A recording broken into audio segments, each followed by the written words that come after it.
आपने Nelson Mandela का तो नाम सुना होगा, पेशे खिदमत है प्लस्तर मंडेला। मरियम नवाज कहती है कि टांग पर जितना मर्जी प्लस्तर लगा लो, एक घड़ी का, औलाद का और फौरन फंडिंग का तुम्हें हिसाब देना होगा। मरियम नवाज ने साबिक chief justice of Pakistan Saqib Nisar का नाम लिए बगैर उन्हें तनकीद का निशाना बनाया और उन्होंने कहा कि ये बाबा रहमत पाकिस्तान के कौम के लिए बाबा ज़हमत बन गया है। गजब बेइज्जती है। उनका कहना था कि गली गली में शोर है इमरान खान, समझ रहे हो आप, समझ रहे हो। वो कहती हैं कि आजकल गली गली में सदाकत और अमीन के पोल खुल रहे हैं। जो बड़े सदाकत और अमानत के दावेदार बने फिरते थे, आज उनके पोल खुल रहे हैं। आज अदालत में शौकत हानम से रिलेटेड 3 मिलियन के जो सरमायाकारी थी उसकी समाअत हुई और खान साहब तो पेश हो नहीं सकते थे क्योंकि उनकी टांग पर चोट लगी हुई है। चल झूठा। तो वीडियो लिंक के जरिए अदालत में पेश हुए तो वहाँ पर उन्होंने ख्वाजा आसिफ के वकील की तारीफ की और कहा कि हाँ, आप अच्छा केस लड़ा, आपने केस बनता नहीं था लेकिन आपने एक केस बना दिया और एक अच्छा केस लड़ा। ओ भाई मारो, मुझे मारो। अगर एक केस बनता ही नहीं था तो अच्छा लड़ा कैसे? ये खान साहब की जो टोपी ड्रामे है ना, यकीन माने ये खान साहब भी बेहतर जाने।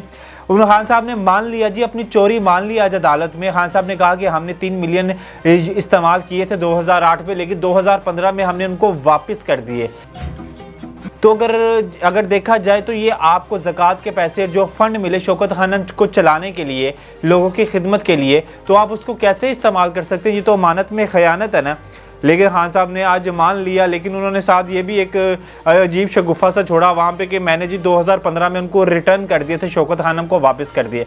उन्होंने अदालत को कहा कि जल्द से जल्द इसका केस सुना दिया जाए ताकि हमें जल्दी से जल्दी इधर का मामला पता चले कि हमारे हक़ में क्या फ़ैसला आता है। तो अदालत ने भी कहा कि आप तहम्मुल का मुजाहिरा करें, हम आपको केस सुनाएंगे, फ़ैसला सुनाएंगे, हमें आपसे ज़्यादा इस केस की जल्दी पड़ी हुई है। तो जो भी कट्टा कट्टी इसका खुलता है तो वो हम ज़रूर आपको बताएंगे। अब ये है कि जी जो शेख रिशी साहब ने जो वर्दी फाड़ी थी मरी में, उसके लिए उनकी ज़मानत जो थी वो मंजूर कर ली गई है। शेख रिशी साहब के लिए खुशखबरी ये है कि उनकी ज़मानत मंजूर कर ली गई। और अपने शहबाज गिल साहब जिन्होंने रमेश कुमार को एक चैनल पर बैठ के गालियाँ निकाली थी, आज वो उसके घर गए और उन्होंने उनसे माफ़ी मांगी और उन्होंने कहा कि मैं बाकी सब के साथ लड़ूंगा, मैंने जो जिसके बारे में कहा वो मैं उसको करूँगा, उसको फेस करूँगा, लड़ूंगा। लेकिन रमेश कुमार एक अक़लियत है तो मैं उनके लिए ये जो अपने अल्फाज बोले थे और मैंने उनको जो गालियाँ निकाली थी मैं उस पर माजरत करता हूँ।